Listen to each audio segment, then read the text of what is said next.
Bueno, comenzamos nuestra clase de Ciencias Naturales con la profesora Kenji Estrada del área o la materia de biología. Esta es la clase número 2. Ok, bueno, muy buenos días para todos, chicos. Un placer estar nuevamente en este espacio con ustedes. Y bueno, como decía el profe José, vamos con nuestra segunda clase desde la asignatura de biología perteneciente al área de ciencias naturales. En la clase pasada estuvimos trabajando un poco de cuáles eran recordando el método científico, cuáles eran los temas más evaluados en el IFE a nivel del área de las ciencias naturales. Recordemos que está conformada por las asignaturas de física, química, biología y el componente de ciencia, tecnología y sociedad. Entonces hoy vamos a dar una clase hablando un poco sobre lo que es el componente celular generalidades del componente celular. Vamos a hacer un recorderis de toda esta temática que yo sé que hemos trabajado desde primaria, desde grado sexto, y yo creo que si nos desarrollamos unas preguntas relacionadas al tema y preguntas tipo IFE, pues que de pronto algunas no van a ser específicamente del componente celular, pero igual ahí vamos también complementando con la temática que se va a desarrollar a lo largo de este pre-IFE, ¿ok? Bueno, chicos, entonces iniciamos.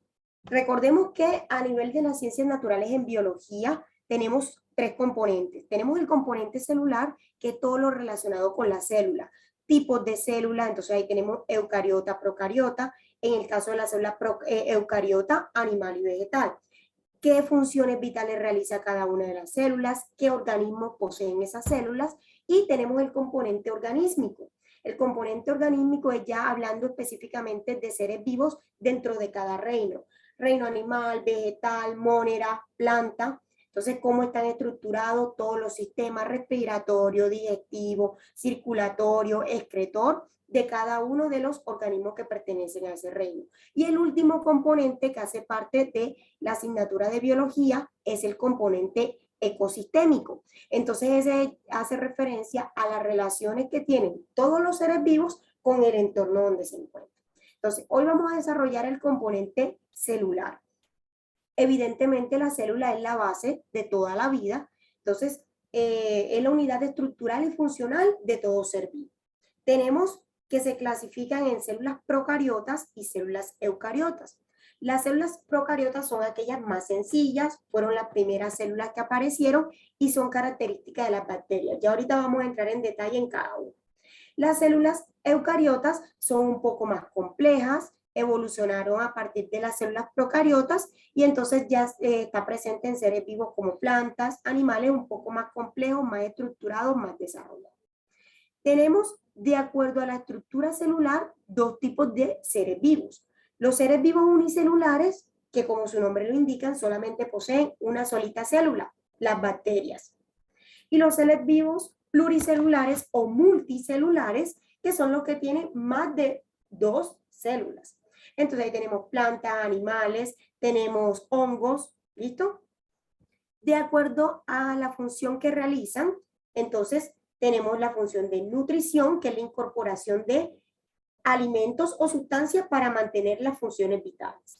Relación es ese intercambio, esa interacción entre el entorno o entre ese ser vivo y los demás seres vivos que pueden ser semejantes a él o diferentes. Tenemos la función de reproducción, que es a través de la división celular. Entonces ahí tenemos meiosis y mitosis, que la vamos a trabajar también al final de la clase de hoy. De acuerdo a la forma como se alimentan los organismos, entonces tenemos autótrofos y heterótrofos. Los autótrofos son aquellos que tienen la capacidad de producir su propio alimento, es decir, la materia orgánica, la transforman en materia inorgánica o componentes inorgánicos como agua, dióxido de carbono, nitratos, nitritos, luz solar en materia orgánica.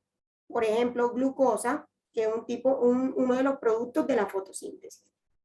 Y la nutrición o la forma de alimentarse heterótrofa, que es aquella donde los organismos toman del medio ese alimento, esa sustancia, lo incorporan a su organismo para poder extraer todas las biomoléculas que necesitan para ciertas funciones: carbohidratos, lípidos, proteínas, aminoácidos, ¿vale?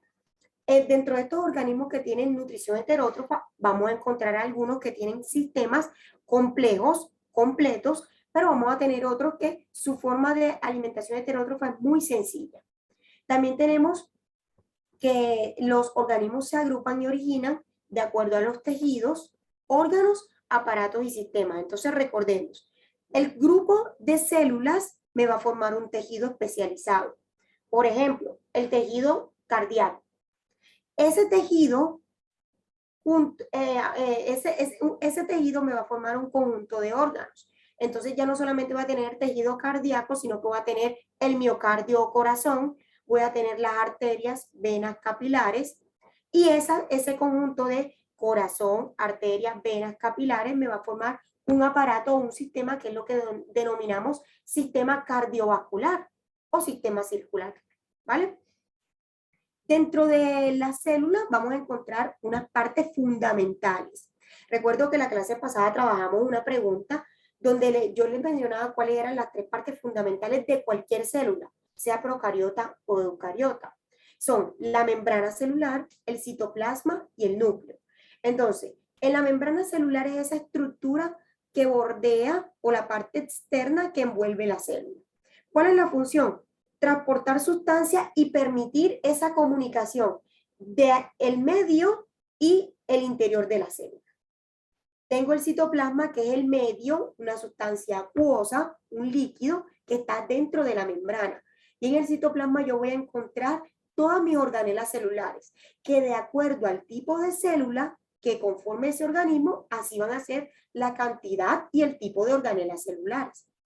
Y el núcleo, que es donde se dirigen todas las funciones. Allí voy a encontrar mi material genético, ADN o ARN, en el caso pues, de organismos que tengan ARN, y coordina movimientos y la reproducción. ¿Preguntas hasta aquí, muchachos? Ok, continuamos.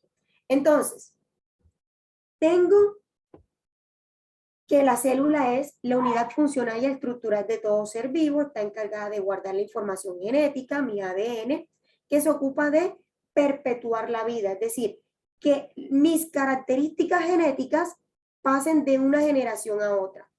Miren, chicos, hay una teoría bastante interesante que nos habla de que realmente los genes, recordemos que los genes son paquetes de cromosomas y el cromosoma es contenido de material genético, ADN. Entonces, esta teoría nos dice de que realmente nosotros, el hombre, un animal cualquiera, una planta, cualquier organismo vivo, realmente sirve como un vehículo para que los protagonistas aquí, que son los genes con su material genético, perduren a lo largo del tiempo. Es decir, que los genes nos utilizan a nosotros para ellos mantenerse a lo largo del tiempo. Entonces, de esta teoría se distinguen 4 posiciones. Primero, toda célula posee una información genética, material genético. Toda célula existe gracias a una célula inicial, madre o progenitora. Todas las células realizan las mismas funciones básicas que realiza un organismo complejo. Miren, el ser humano se alimenta, nutrición, se reproduce, respira, tiene procesos circulatorios, procesos de excreción y procesos de relación con el entorno y con otros organismos vivos. Esas funciones básicas también las realiza cada una de las células de nuestro cuerpo y cada una de las células de cualquier ser vivo. Todo ser vivo está formado por células. Ponemos aquí el chat. Dice, la primera célula madre, ¿de dónde viene? Bueno, recordemos que ahí estamos hablando en términos de mitosis y meiosis. La mitosis es la reproducción celular de todas las células somáticas y la meiosis es la reproducción celular de las células sexuales. Ahorita al final de la presentación tenemos una tablita comparativa donde tenemos ambos tipos de reproducción celular y te darás cuenta que efectivamente para que haya mitosis, es decir, reproducción de todas las células somáticas, que son las células que conforman el resto del cuerpo, o para que haya meiosis, que es la reproducción de las células sexuales, necesitamos de una célula madre. ¿Listo? Las células procariotas, entonces son las células más primitivas, conforman organismos unicelulares. Las bacterias van a tener pared celular, poseen una membrana que permite la entrada y salida de material, sustancias de alimento o material de desecho. El citoplasma que se encuentra libremente en ese espacio y aquí tenemos una particularidad. y es que el ADN o el material genético va a estar disperso en el citoplasma, es decir, no va a estar empaquetado en una membrana celular como el caso de las células eucariotas. Entonces, en mis células procariotas yo tengo un ADN que está disperso en todo el citoplasma. Su capacidad bioquímica le permite vivir en lugares con ambientes inhóspitos, donde tenemos de pronto temperaturas muy elevadas, como los termales, o temperaturas muy bajas, donde vamos a tener de pronto condiciones de salinidad super extremas, ambientes supremamente salinos. Entonces ahí tenemos, por ejemplo, el caso de las aguas termales, los hielos, los desiertos, y vamos a tener varios tipos de organismos que presentan estas células procariotas. Tenemos el caso de las algas verde-azules, las arqueobacterias y las bacterias. Características generales de los organismos que presentan células procariotas. Su tamaño es de 1 a 10 micrómetros. No poseen una membrana nuclear, es decir, el ADN está disperso en el citoplasma, no va a estar separadito de las demás organelas celulares. Y el ADN se encuentra enrollado de forma compacta en el citoplasma. Aquí tenemos una imagen de una célula procariota. Además, ¿qué partes tenemos? Tenemos un citoplasma que ya sabemos que es el espacio o el medio acuoso donde van a estar inmersos todas mis organelas celulares. El ADN por lo general es circular y yo puedo tener también fragmentos de ADN que se llaman plásmidos que pueden comunicarse o pueden salir de la célula y entrar en otra con ayuda de unos bacteriófagos y ese material genético se transmite a otra célula. Recordemos que ese material genético puede llevar información valiosa como por ejemplo la resistencia a un antibiótico. Entonces, a través de esos plásmidos, que son fragmentos de ADN, una célula que ha hecho resistencia a un antibiótico cualquiera o a un fármaco cualquiera, puede transmitir esa resistencia a otra bacteria que puede ser de su misma familia o no, con ayuda de bacteriófagos. Vamos a tener la pared celular, que es la envoltura que se encarga pues de separar todas las organelas del resto del espacio. Un pili, fimbria o flagelo, que es esa colita que ustedes ven. Bueno, en el caso de los peeling, como unos vellitos que ustedes ven aquí de color verde. A través de esos peeling, las bacterias se pueden comunicar con otras que están ahí a su alrededor y transmitir los plásmidos, transmitir información genética o compartir señales de algo que están detectando en el entorno. Tengo mi flagelo, que el flagelo le va a permitir la movilidad a las bacterias, como una cola. Tengo la cápsula, que es una estructura externa que tienen algunas bacterias.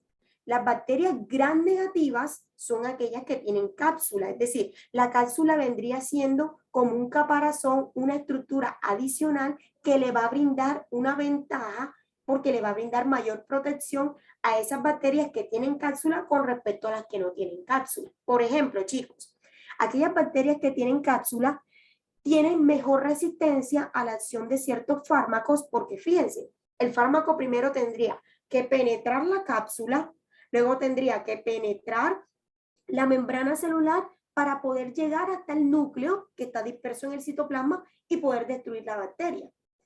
Entonces, esas bacterias que presentan cápsulas, que denominamos gram negativas, tienen de una o cierta forma ventaja respecto a aquellas que no tienen cápsula. ¿Listo? Chicos, ¿preguntas hasta aquí? Ok.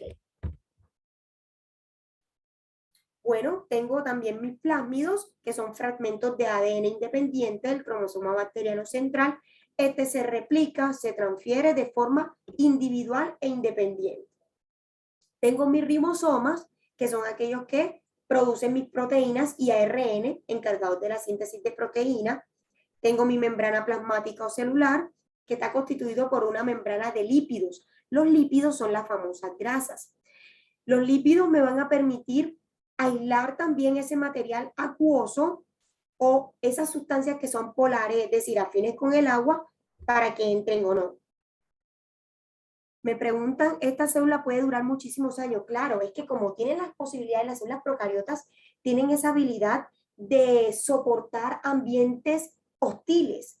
por ejemplo, con alta salinidad, con altas temperaturas, con bajas temperaturas, entonces tienen la capacidad de sobrevivir durante muchísimo tiempo. La membrana plasmática y el nucleoide, que es la zona donde va a estar mi material genético, que en el caso de las procariotas tiene forma circular. ¿Preguntas de las células procariotas, chicos? Bueno, entonces pasamos a las células eucariotas. Una pregunta. ¿Claro? Cuando dice que cualquier célula viene de otra célula madre, entonces, ¿cuál fue el origen de esa célula madre? O sea, Lo que pasa es que te hablo en términos de reproducción. Entonces, por lo menos, para que cuando tú tienes una herida en tu piel, la piel cicatriza, ¿cierto? Hay una regeneración de ese tejido. Ahí hay una reproducción celular de las células de tu piel. Tú evidentemente, aquí en tu piel, aunque te hiciste una herida por muy profunda que sea, tú tienes células. Esas van a ser tus células madres. A través de mitosis, las células de la piel se reproducen por mitosis, duplican esas células, el resto de las células de tu piel van a duplicar su material genético para originar dos células hijas igualitas a la original. Y de esa forma el tejido se va cicatrizando. ¿Listo? O sea, cuando hablo de que todas las células se originan a partir de otras, estoy hablando en términos de reproducción, por lo menos. Si ya vamos a nivel de organismos complejos o organismos completos, nosotros, para poder existir, venimos de qué? De nuestros progenitores, un papá y una mamá. ¿Ellos vienen de quién? De papá y mamá, que en ese caso serían nuestros abuelos, ¿cierto? ¿Vale? Profe, yo tengo una pregunta. Adelante. Es que tú decías que el pili, bueno, los pelitos que ellos tienen, se, se envían el ADN, pero si se pueden enviar el ADN, o sea, digamos, se lo envía a otra bacteria y ella la recibe, cambiaría el ADN que ella tiene desde un principio, o sea, el que tuvo desde un principio lo cambia el que le comunicó la otra bacteria. Ok, los pili que son como unos vellitos, como unos pelitos, si te diste cuenta, son más cortos, por ejemplo, que el flagelo. Mira que el flagelo es uno solo y es muchísimo más largo, que es para el movimiento de la célula. Esos pili, cuando entran en contacto los pili de una bacteria A, entran en contacto con los pili de una bacteria B, ellas transmiten información genética, se comparten información genética. Ojo, siempre esa información genética que se comparte es en pro de la supervivencia de la especie, de la cepa bacteriana en este caso. Entonces, no quiere decir que va a cambiar por completo su material genético, solo que, por ejemplo, la bacteria A le transfiere información genética a la bacteria B sobre la resistencia de un fármaco. La bacteria B lo asimila y entonces esa bacteria B también se vuelve resistente a ese mismo fármaco, ¿vale? O sea, tiene leves modificaciones. Ah, ok, profe, gracias. ¿Dónde puedes conseguir el mapa? Ah, del inicio, no te preocupes que yo le paso las diapositivas al profe José y él pues se las comparte, ¿vale? Bueno chicos, entonces nos vamos con las células eucariotas. Evidentemente son más evolucionadas, tienen una membrana celular que separa el material genético. Es decir, aparte de la membrana celular que bordea toda la célula, que aísla el citoplasma del medio externo, dentro de ese citoplasma, ellas van a tener todas sus organelas celulares, pero además van a tener una membrana celular que contiene adentro material genético. Es decir, el ADN está separado por una membrana o una envoltura nuclear de las demás organelas que se encuentran en el citoplasma. Esa es una de las principales diferencias entre la célula procariota y la eucariota. Recordemos, en la procariota el ADN está regado o disperso en todo el citoplasma. En las eucariotas, el ADN está dentro de una envoltura nuclear. Y esa envoltura nuclear es una membrana celular. Las células eucariotas se encuentran en los animales, vegetales, hongos y protistas. Entonces, aquí vamos a tener dos tipos de células eucariotas, por ejemplo, vegetal y animal. Entonces, en el caso de las células eucariotas vegetales, son autótrofas. Recordemos pues que las plantas realizan fotosíntesis, tienen cloroplastos, que es esa organela donde está el pigmento fotosintético, que es la clorofila, para que capte esos fotones de luz y se lleve a cabo la fotosíntesis. Tienen paredes celulares, Esta es una estructura adicional de la célula eucariota vegetal que no tiene el animal. Pared celular. Nuestras células, nosotros que tenemos célula eucariota animal, solo tenemos membrana celular, pero los vegetales tienen membrana celular y pared celular. Y además, la célula vegetal es muchísimo más rígida. ¿Por qué? Porque esa pared celular le va a brindar rigidez, resistencia, que la hace un poco más resistente a los cambios o a los choques físicos que pueda haberse sometido esa célula. Por acá me preguntan qué beneficios tiene que tenga membrana celular, por qué se dio esa evolución. Bueno, los beneficios de la membrana celular, no sé si hace referencia a la membrana en las células vegetales específicamente, hace referencia a la pared celular, o el beneficio que todas las células tengan membrana celular, porque recuerda que las procariotas también tienen membrana celular. La membrana celular, tanto en procariotas como en eucariotas, lo que hace es aislar lo que está, todas las organelas que están en el citoplasma del entorno, del medio donde ellas están. Ahora, si estás haciendo referencia a cuál es el beneficio de que las células vegetales tengan pared celular y que nuestras células animales no tengan pared celular, una ventaja es que le da resistencia a los cambios físicos, al contacto físico. Es decir, una célula vegetal es muchísimo más resistente a un golpe que una célula animal. Por ejemplo, cuando tú sometes una célula animal, un glóbulo rojo, en una solución hipertónica, ¿a qué es? Aquella solución que contiene mayor cantidad de soluto que la célula. Por ejemplo, en agua salina, yo introduzco un glóbulo rojo en un beaker que contiene agua y sal, pero esa solución salina tiene muchísima más sal que la que está dentro del glóbulo rojo. ¿Qué va a pasar? El agua que contiene el glóbulo rojo va a empezar a salir. Es decir, esa solución hipertónica en la que está sumergido el glóbulo rojo me va a deshidratar mi glóbulo rojo, por lo tanto el glóbulo rojo se deforma, pierde toda su agua y muere. En cambio, una célula vegetal, cuando tú la sumerges en una solución, donde tiene en una solución donde tiene mayor cantidad de sales en la solución que dentro de la célula, esa pared celular le va a impedir por mayor tiempo que pierda el agua que está dentro de la célula vegetal. En cambio, el animal no. En la célula animal inmediatamente se deshidrata. Todo el agua que tiene el glóbulo rojo sale, la célula se deshidrata.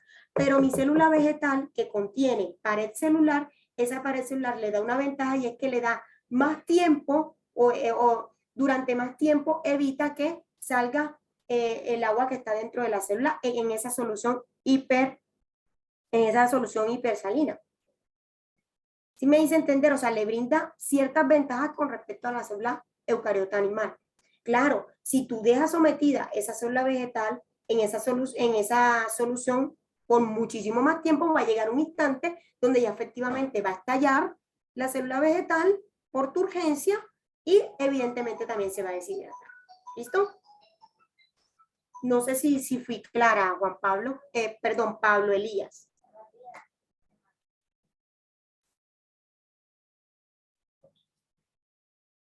Listo, bueno, entonces, características de las células animales, aunque ahorita las vamos a ver en detalle. Tienen nutrición heterótrofa, no poseen cloroplastos, evidentemente, porque pues no realizamos fotosíntesis, no tienen pared celular y son más flexibles. ¿Listo? Entonces, vamos a desarrollar o vamos a mirar cuáles son las organelas comunes tanto en la célula eucariota animal como en la vegetal.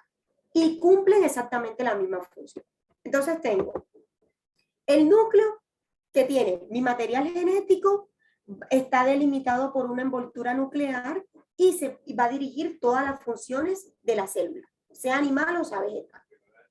Otra estructura común u otra organela común, membrana plasmática o celular.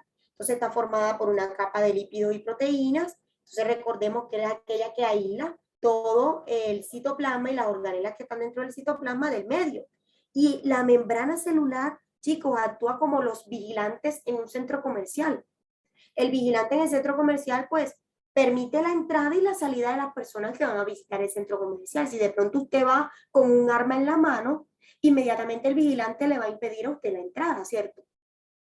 O si de pronto usted va saliendo con un producto que no ha cancelado, el vigilante le va a impedir la salida a usted del almacén o del centro comercial. Eso mismo es en la membrana plasmática. Es la que decide qué sustancias entran y qué sustancias salen de la célula. Tengo mi retículo endoplasmático rugoso. Este está formado por unas membranas aplanaditas y es rugoso simplemente porque tiene ribosomas. ¿Listo? ¿Y qué pasa en el retículo endoplasmático rugoso? Que como tiene ribosomas, los ribosomas son los que se encargan de sintetizar, almacenar y modificar las proteínas. Las proteínas son biomoléculas estructurales, bueno, dentro de sus funciones, estas funciones estructurales, funciones de defensa, y me ayudan a formar, por ejemplo, tejidos, los músculos. En el caso, por ejemplo, de las plantas, el almidón que ayuda en la estructura general de las plantas. Tengo mi retículo endoplasmático liso o REL. Es aquel que no tiene ribosomas. Y sintetiza todos los lípidos, es decir, todas las grasas, sintetiza las hormonas esteroidales, captura el calcio durante la contracción muscular en el caso de las células eucariotas animales, ¿cierto? Los lisosomas son las organelas que se encargan de la digestión celular. Esa es su función, digestión celular. Entonces, todas las sustancias extrañas, tóxicas, que ya no le funcionan a la célula, los lisosomas se encargan de digerirla. Hombre, si ingresa una sustancia o una partícula que es extraña, inmediatamente los lisosomas se activan para degradarla. Ahora, los lisosomas tienen un papel importante en el proceso de apoptosis o muerte celular programada. ¿A qué hace referencia la apoptosis, chicos? La célula es demasiado inteligente. Cuando yo tengo en un tejido X, tengo un grupo o una célula en particular que no está funcionando bien, ojo, esa célula se programa para morir. Es lo que llamamos apoptosis. Es decir, como yo no estoy funcionando bien, yo voy a programar mi muerte para evitar dañar mis células hermanas o vecinas y permitir que ese organismo, que ese tejido, que esa estructura siga permaneciendo en el tiempo. ¿Listo? Entonces, la apoptosis es esa muerte celular programada que realizan todas las células. Tengo mi aparato de Golgi, que el aparato de Golgi se encarga de revisar todas las proteínas que van a salir del cuerpo. Cuando las proteínas las elaboran o se sintetizan en los ribosomas, pasan a retículo endoplasmático rugoso y de retículo endoplasmático rugoso llegan al aparato de Golgi.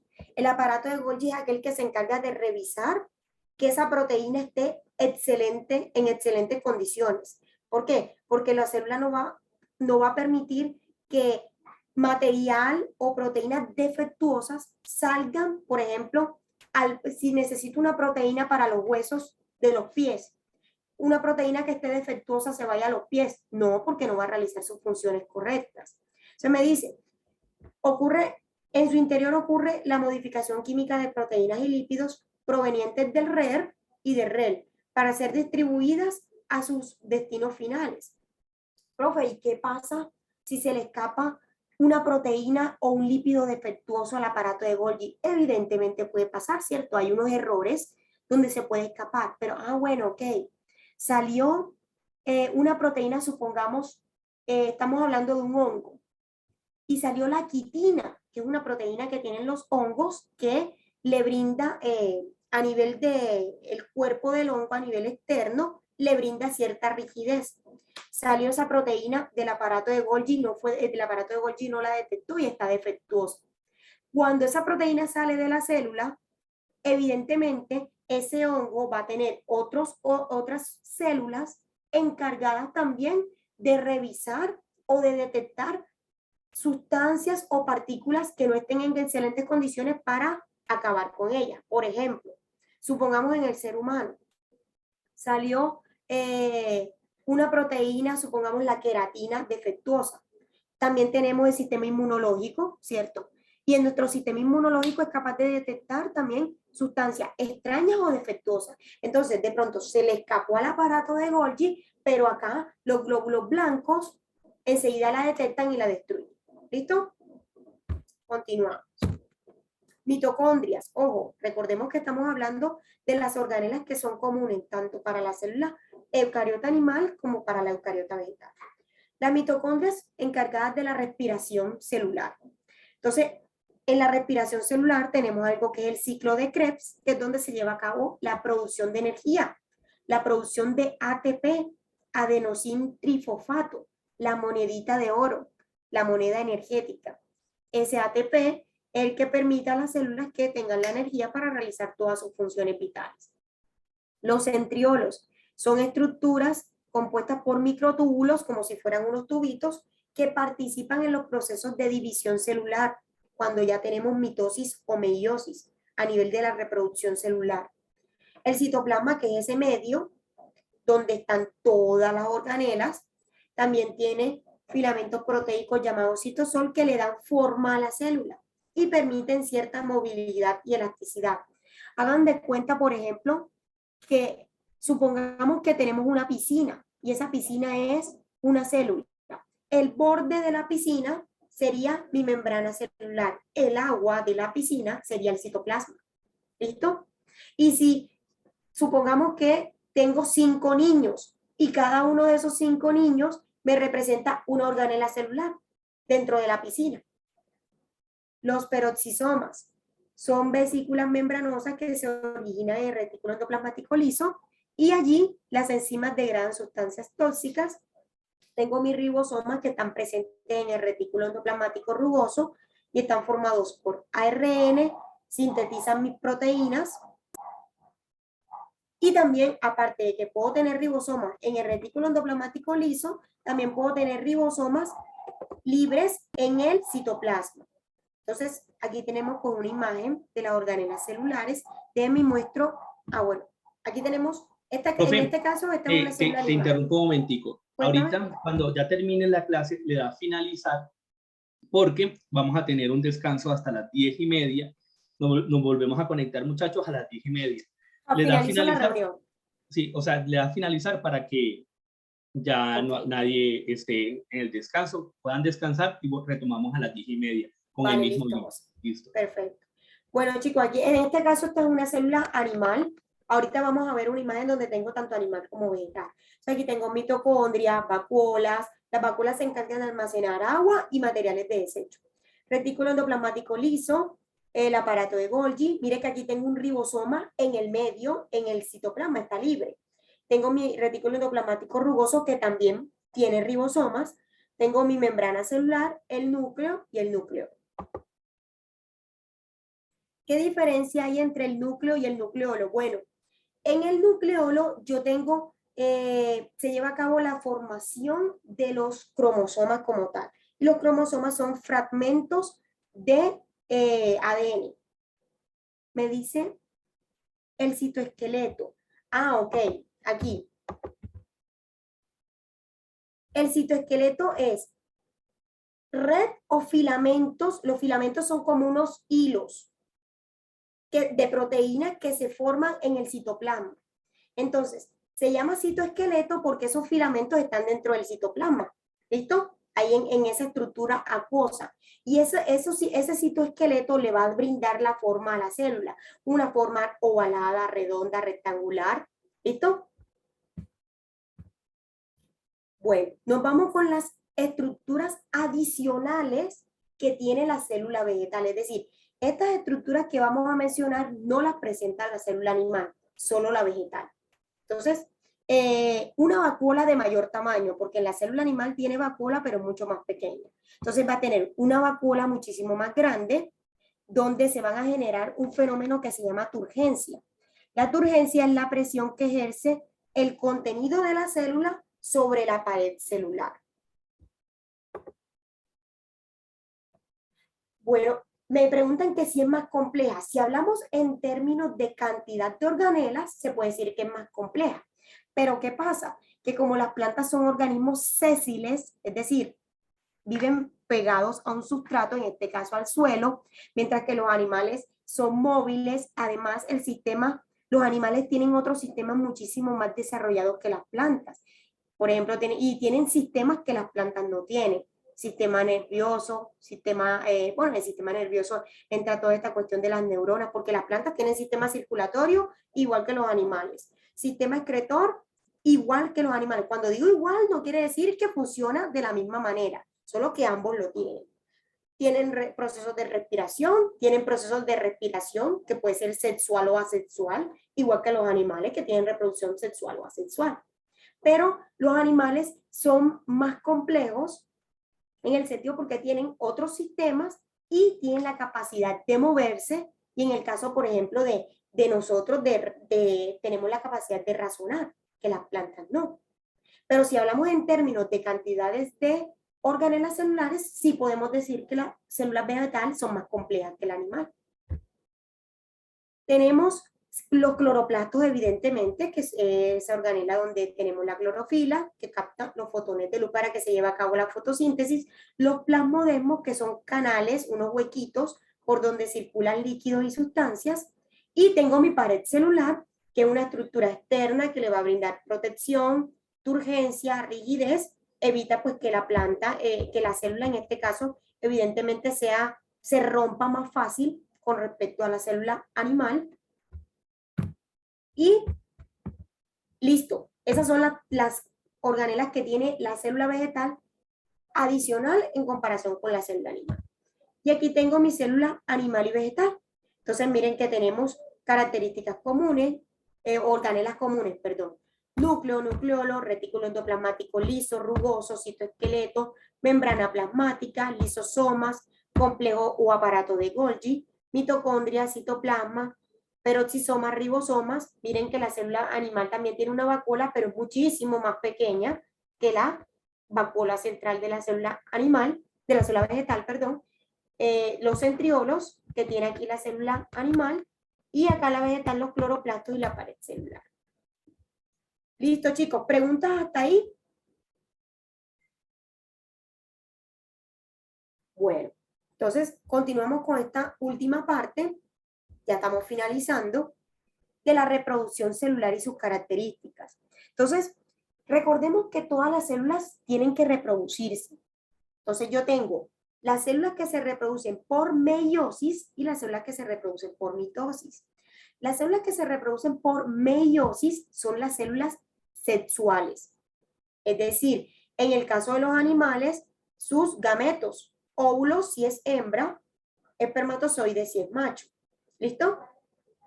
En el caso de las plantas, tengo el polen, que vendría siendo como el espermatozoide de las plantas, y los óvulos de las plantas que tienen, estructura sexual femenina. Chicos, recuerden, en las plantas yo puedo tener plantas, recordemos que estas estructuras, estos órganos sexuales en las plantas pueden estar presentes ellos están presentes en una estructura que es en las flores. Y esa flor puede tener ambos gametos, tanto masculino como femenino, o esos gametos pueden estar presentes en flores diferentes. Es decir, yo puedo tener, por ejemplo, de un árbol X, una planta X, cuya flor, en su misma flor tiene óvulos y tiene polen, que sería como los espermatozoides. O puedo tener una planta Y que tiene dos tipos de flores. Una flor donde solamente voy a tener óvulos y una flor donde solamente me va a producir polen. Y es allí donde entran los polinizadores, que son súper importantes en el proceso de mantener las especies, en este caso pues las plantas como tal. Porque recordemos que los polinizadores, que no solamente son las abejas, tenemos las abejas, tenemos aves, tenemos mamíferos como los murciélagos, transportan ese polen adherido a su cuerpo, en sus patas, de la flor macho hasta la flor hembra, para que ese polen llegue hasta los óvulos y pueda haber el proceso de reproducción. Los colibríes, sí. Y aquí en Colombia tenemos una gran diversidad de colibríes. ¿Listo? Bueno, y tengo el caso de la reproducción de mis células somáticas. Muchachos, ¿cuáles son las células somáticas? Todas las células diferentes a las células sexuales. Si hablo de un conejo, ¿cuáles son las células somáticas del conejo? Las células de la piel, del corazón, del pulmón, del riñón, del intestino delgado, del intestino grueso, de los ojos. Esas son las células somáticas. Todas las células que son las células óseas, las células nerviosas, todas las células diferentes a las células sexuales son las células somáticas. ¿Listo? Ahora, ¿cómo es la función? En el caso de la meiosis, claro, más adelante veremos a profundidad meiosis y mitosis, porque esto tiene unas fases o unas etapas que aquí pues no las mostramos. Este es de forma general. Entonces, en el caso de la meiosis, tengo células sexuales que se van a llamar gametos. En el caso de la mitosis, el crecimiento somático simplemente es reemplazar una célula muerta o dañada por otra, completamente nueva, a través de la duplicación de su material genético. En el caso de la meiosis, entonces, tengo células nuevas y diferentes con recombinación de ADN. En el caso de la mitosis, tengo células igualiticas, idénticas a la célula madre o progenitora. ¿Por qué hablamos acá en la meiosis de recombinación de ADN, chicos? Porque recordemos que para tener un organismo como tal, en el caso de que la reproducción sea sexual, que provenga de una reproducción sexual, tiene material genético de la madre, material genético del padre. Hay una recombinación genética o de ADN, pues. Cantidad de células producidas. En el caso de la meiosis se producen 4 células hijas. Si yo estoy hablando de un óvulo, me va a producir 4 células hijas, 4 óvulos. Si hablo de espermatozoide, me produce 4 espermatozoides hijos. En el caso de la mitosis, tengo solamente 2 células hijas. Una célula madre se divide, se duplica su material genético y obtiene 2 células hijas igualitas.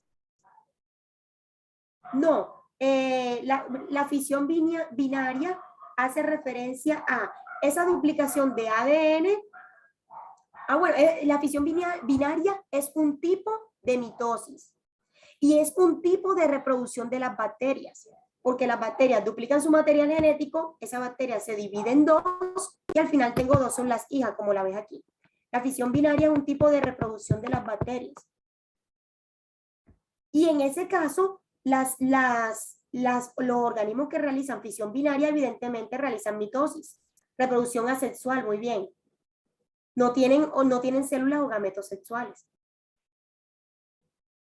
El número de cromosomas en las células hijas. Entonces aquí tenemos estos 2 conceptos. Haploide, que se representa con la letra N. Diploide, 2N. Es decir, en la meiosis, mis 4 células hijas, cada una va a ser haploide. ¿Por qué? Porque esa célula hija, una de ellas, o las 4, cada una, tiene la posibilidad de combinarse, de unirse con otra célula haploide, un espermatozoide haploide se une con un óvulo haploide y cuando se combinan es que me van a formar el organismo diploide. ¿Listo? Mientras que en la mitosis todas las células son diploides porque son exactamente iguales a la célula inicial. Cuando usted tiene, por ejemplo, bueno, usted se cae y se hace una herida. La célula, si se hizo una herida en la piel, ahí sale célula del tejido cutáneo. Ahí no le va a salir una célula del tejido cardíaco, nunca, porque ahí hubo una reproducción por mitosis de las células de la piel. Tienen que ser células completamente iguales a las que estaban.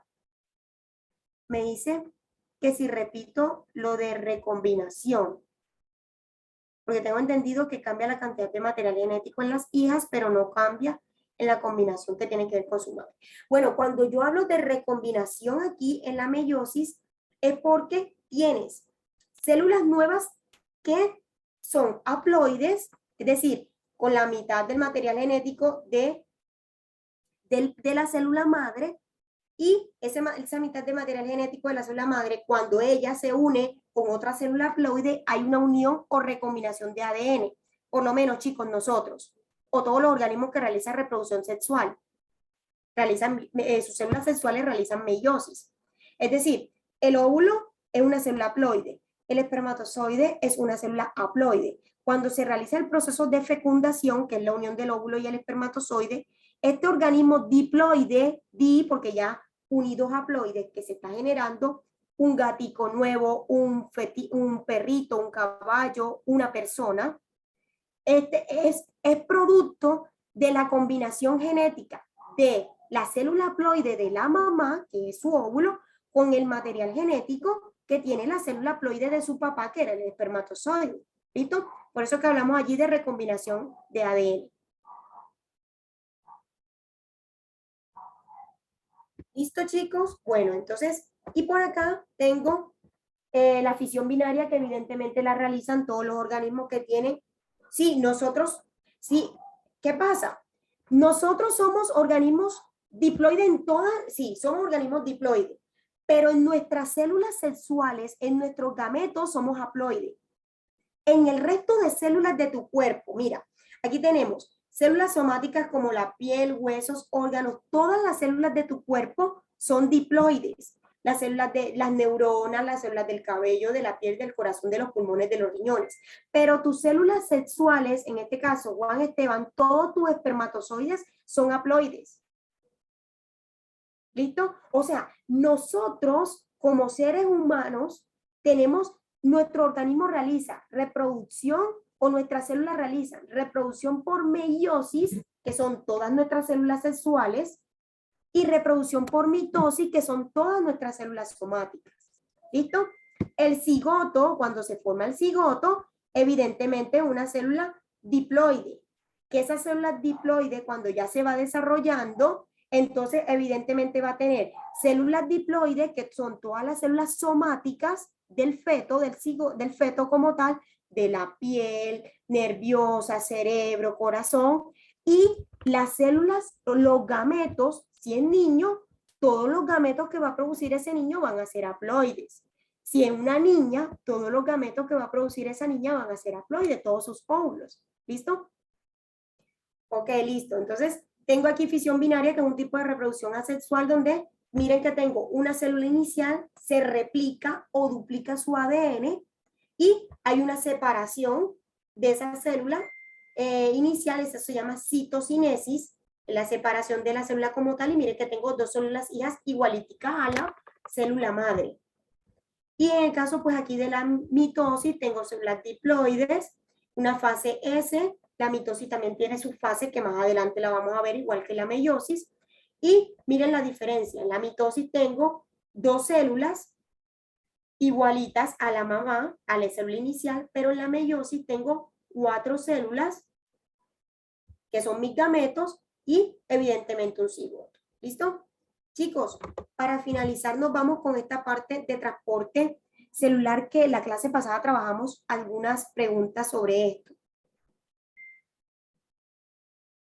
Me pregunta que tiene células diploides de la madre y haploides combinan material genético. No, a ver, el feto va a tener células diploides, que van a ser todas las células de la piel, todas las células del cerebro, del corazón, de los pulmones, de su sistema nervioso, sus neuronas, sus intestinos, sus riñones.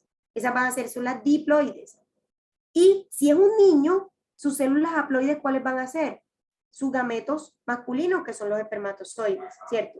Si es una niña, sus células haploides serán los óvulos. ¿Listo? O sea, nosotros, no, mi amor, conmigo no ven física. Nosotros tenemos en nuestro cuerpo, y todos los animales, todos los animales tienen células haploides, bueno, células haploides si tienen reproducción sexual, y células diploides. ¿Listo?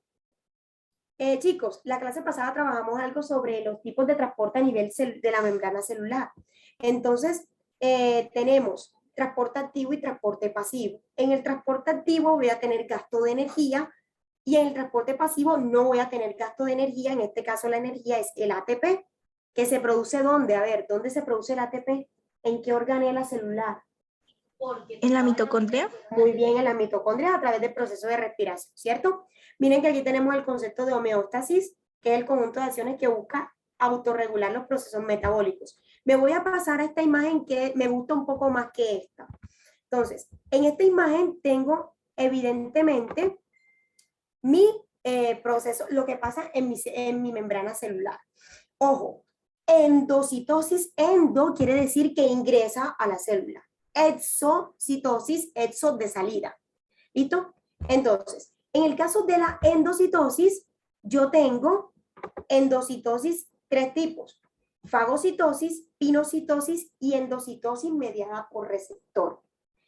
En mi fagocitosis, ¿qué pasa? La membrana plasmática, que es la que ustedes ven ahí de color amarillo, va a formar unos pseudópodos, es decir, como si fueran como va a englobar, va a envolver partículas sólidas que están fuera de la célula. ¿Listo? Entonces, ese triangulito, como ese frijolito, esa estrellita que ustedes ven, son sustancias que están fuera de la célula. Entonces, mi membrana celular la va a englobar, la va a envolver y la va a llevar adentro de la célula. Va a formar un endosoma. Entonces, como lo que está llevando adentro de la célula es una partícula sólida, yo hablo de fagocitosis. ¿Listo? Ahora, el otro tipo de endocitosis. Tengo un fluido extracelular. Si yo hablo de fluido, hablo de algo, una sustancia líquida, ¿cierto? Entonces, en este caso, o puede ser un gas que está en esa sustancia. Entonces tengo estos triangulitos, estas estrellitas. Miren que mi membrana celular engloba, en este caso, este triangulito, este cuadradito, perdón, este cuadrado, y lo lleva adentro. Es decir, del fluido extracelular toma lo que necesita y lo lleva adentro. Entonces hablo de pinocitosis. Y la endocitosis mediada por receptores es aquella donde, miren que yo tengo aquí unas cositas verdes que parecen como unas pincitas. ¿Sí la observan en la membrana celular? Esas pincitas o esas moléculas de color verdecito tienen la capacidad de detectar o reconocer partículas específicas. En este caso, miren que ella reconoce, en este caso solamente las estrellitas. ¿Eso qué quiere decir? Que en la endocitosis mediada por receptor, mis receptores solo van a reconocer partículas específicas que son las que van a dejar entrar. Volvemos al ejemplo del vigilante en un edificio de apartamentos. El vigilante solamente permite el ingreso de las personas que usted como propietario del apartamento lo autoriza. Por ejemplo, usted le dice al vigilante: señor Pedro, usted aquí a mi casa cuando venga mi mamá, mi papá, mi hermano o María y Juan, que son mis amigos, usted los deja ingresar sin problema. Pero si viene otra persona diferente a mi mamá, mi papá, mi hermano, María y Juan, usted primero me llama para ver si yo le permito la entrada o no. Es decir, en ese momento el vigilante reconoce a tu papá, a María y a Juan. Ah, ok, sí, cada vez que ellos lleguen, sí, claro, como no pase, sin problema, ¿cierto? Pero cuando llegue de pronto otra persona diferente a los que tú le has dicho al vigilante, él no las va a reconocer. Entonces el vigilante que va a decir: no, señor, espérese un momento, deje y yo llamo al dueño del apartamento a ver si le permite la entrada. Asimismo es la endocitosis mediada por receptor. Yo voy a tener unas estructuras de mi membrana celular que solo van a reconocer partículas específicas y esas partículas específicas son las que van a ingresar a la célula. ¿Listo? Sí, cuando hablamos de en favor del gradiente, hace referencia a que va de un lugar donde está en menor concentración a uno donde está en mayor concentración. Chicos, por ejemplo, supongamos que nosotros estamos en una casa y en la calle no hay ni una sola persona. Nosotros seríamos la sustancia. Dentro de la casa vemos 5 personas.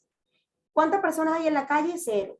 Es decir, que tengo más personas dentro de la casa que afuera. Si yo me voy a mover de mi casa a la calle, voy de mayor a menor. Voy a favor del gradiente de concentración, de un lugar donde estoy en mayor cantidad a uno donde estoy en menor cantidad, porque en la calle no había nadie.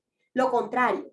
Ahora, si de repente en la calle aparece una persona, pero en la casa vemos 5, y esa persona se va a mover de la calle a mi casa, esa persona va a ir en contra del gradiente de concentración, porque va desde un lugar de la calle donde solamente está él a mi casa donde habemos 5. ¿Sí me hice entender allí? La verdad no me queda tan claro. ¿Cómo? No me queda tan claro esa última parte de la gradiente de concentración. Ah, ok, porque aquí el compañero me preguntaba que lo del gradiente de concentración, bueno, me dice aquí, repetirlo de endocitosis, por favor. Bueno, endocitosis, deja y comparto nuevamente la pantalla. En la endocitosis tengo lo que va a ingresar a la célula. Tengo tres tipos. Fagocitosis, cuando lo que ingresa a la célula son partículas sólidas. Mira que la membrana plasmática o celular, que es amarilla, engloba o envuelve esa partícula sólida de color naranja o rojito. Una partícula sólida. Se llama fagocitosis. Pinocitosis, cuando lo que va a ingresar es algo que está disuelto en un fluido extracelular. ¿Listo? Y endocitosis mediada por receptor es cuando yo en mi membrana celular tengo unas partículas o unas estructuras, proteínas, que son capaces, o enzimas, que son capaces de reconocer solo ciertas cosas. Por ejemplo, chicos, el ion de cloro. Yo tengo supongamos que las estrellas son iones de cloro. Y esas pincitas verdes que ustedes ven ahí son son estructuras de la membrana que solo reconocen el ion de cloro. Evidentemente, cuando el ion de cloro se acerca a esa estructura verde, la va a reconocer y lo va a dejar entrar a la célula. Miren. Pero supongamos que el cuadradito azul es un ion de potasio. ¿Qué pasa? Ese ion de potasio no es reconocido, o sea, mi estructura verde no lo reconoce, no lo identifica, por lo tanto no se une, o sea, ese potasio no se puede unir a esa estructura verde para entrar a la célula, no entra. ¿Listo? Sí, profe, muchas gracias. Y Luis, creo que fue Luisa que me preguntó que no había entendido lo del gradiente de concentración. Cuando hablamos de gradiente de concentración es cómo te mueves desde un lugar donde está en mayor concentración o en menor concentración una sustancia o una partícula. Entonces yo les decía, por ejemplo, si yo voy a mover, supongamos, bueno, déjenme aquí mismo con esta imagen. En el caso, por ejemplo, de la pinocitosis, tengo 1, 2, 3, 5 cuadraditos azules en el fluido extracelular, ¿cierto? ¿Cierto? En la parte de adentro de la célula solamente tengo uno, que es el que acaba de ingresar. Si yo deseo mover esos cuadrados azules de afuera hacia adentro de la célula, va a ir a favor del gradiente de concentración, porque va de un lugar donde esos cuadraditos azules están en mayor cantidad hacia adentro de la célula donde están en menos cantidad. ¿Me hice entender? Chicos, ¿me hice entender? Sí, profe, muchas gracias. Ok, bueno, y lo contrario, si yo quisiera mover ese cuadradito azul que está dentro de mi célula hacia afuera, mira que afuera tengo 3, 5, 6 y acá adentro tengo 1. Para mover ese de acá adentro hacia afuera, yo voy a necesitar gasto de energía, gasto de ATP, porque él va a moverse desde un punto donde está en menos cantidad hacia un lugar donde va a estar en mayor cantidad. Y eso le va a requerir gasto de energía, ¿vale?